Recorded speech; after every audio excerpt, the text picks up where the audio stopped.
yo, what's up? Let's talk doctors and stuff. I'm not a doctor. I think you guys are aware of this.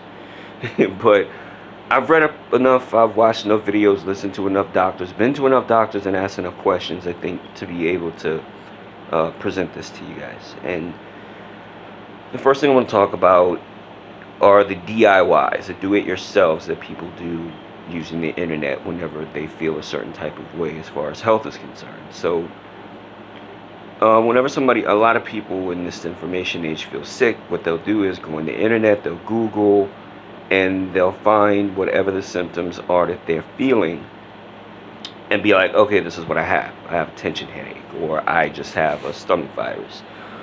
When they don't realize that if you go to the doctor may want to look as far as like an x-ray or a CT or whatever the case may be. And the case may be more than just you have a headache because of sinuses. You could have something much worse. And a lot of people will take a doctor's diagnosis and go, yeah, no, that's not right. I looked it up on the internet. Especially those people who, if the diagnosis is serious enough, or it takes a lot of work to get over whatever it is they have, they'll just be like, nah, the doctor's wrong. And sometimes that can lead to the person dying or getting extremely sick. And of course, we don't want that. It's always best to go to a doctor whenever you have concerns about your health. Like if you've seen it before, if you had like the flu, the common cold, stuff like that. Even the flu, if it's bad enough, go.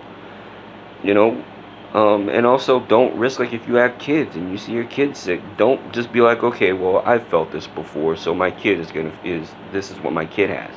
Don't do that. You're gambling with your kid's life. Take your child to the pediatrician. It's just that simple. A doctor's visit a doctor's visit is important, and it's very much undervalued nowadays. Um, Another thing, it's a myth that, if you owe money to a hospital, they won't treat you. That is not true. If this is an emergency situation, okay, you dial 911 or you go to the emergency room by ambulance, you can owe them $10 million. They have no choice but to treat you. No choice at all. Yeah, your bill's going to go higher, most likely, definitely, but, you know, they have to treat you. If they refuse you, that is discrimination. It is definitely discrimination because, again, they can't refuse you, um, and they have to treat you.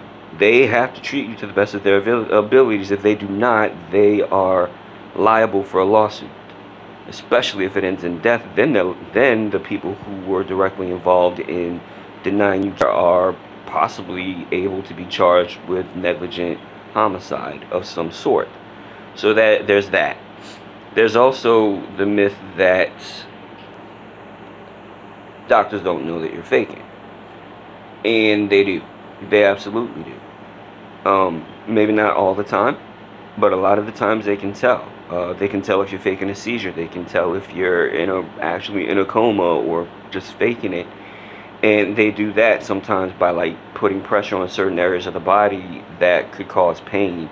And if you wake up, guess what? You're really not having a seizure. You're not in a coma. But there are doctors who got it wrong. Like there was a doctor who diagnosed a young girl that I knew a long time ago. I was dating her stepmother, and misdiagnosed her. She was having stomach issues, and he was just like, she just doesn't want to go to school. I have stomach issues. I have IBS, and her symptoms mirrored mine. I said, well, look, I really had to be forceful with this doctor. I said, send her to a specialist. Send her to a specialist, and the specialist will confirm what I think. And he did. She has IBS. And I was not snippy with the doctor. I was very polite with him. And, that's another thing that patients tend to forget is that a doctor will take into consideration everything you say. At least a good one. There are some, like I said, this doctor was old. So he was very, very much set in his ways. But a younger doctor who cares about his craft and cares about his patients will do everything that he can, including listening to someone who goes, yeah, I've felt that before, so I think this is what she has. Maybe we should think about it. So yeah, there's that. And another myth is if you cry wolf too many times, a doctor won't treat you. That is not true. A doctor has to treat you. Now, if you're using drug-seeking behavior, like trying to score drugs, then yeah, a doctor can send you away. They call it malingering, and the doctor can send you away. But if you're presenting with actual medical, like bad stomach cramps or headaches constantly or whatever the case may be, a doctor will be able to look at you, examine you, and a doctor has to take the same amount of uh, serious dedication to DDXing you as they would the first time you came, even if you came in the this is the sixth or seventh time you come in, because the doctor may not have gotten the diagnosis right the first time, or the second, or the third. The doctor may not have done the correct tests the first time. The doctor may have, say, x-rayed your abdomen instead of doing another test that could have been more invasive, that was necessary, or whatever the case is. Or the doctor may have overdone something, looking for something very serious, and just missed something small. Like, that's the thing about whenever you're practicing medicine, it's called a practice for a reason. It's called a practice because you never get it perfectly down pat. There's always new studies coming out. There's always new procedures that can be done that are coming out. There's always something new that can be coming out, and you have to practice this craft in order to get it to the best of your abilities. And as far as this whole pushing pills on people by doctors, yes, hospitals do get paid a certain amount of money by pharmacy companies to carry their drugs. That's just capitalism, free market. That's how Big Pharma makes their money.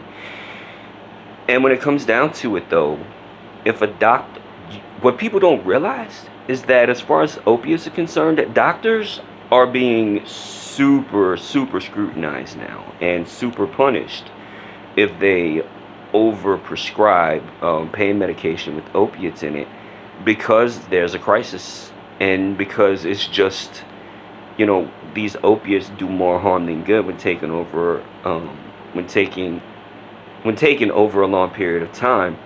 Because at first the doctors are using this pain medicine to help, but after a while, if they continue to use this pain medication, it sort of becomes a breach of the Hippocratic Oath of doing no harm, because over time usage can become this addiction, and opiates can destroy a lot of the organs.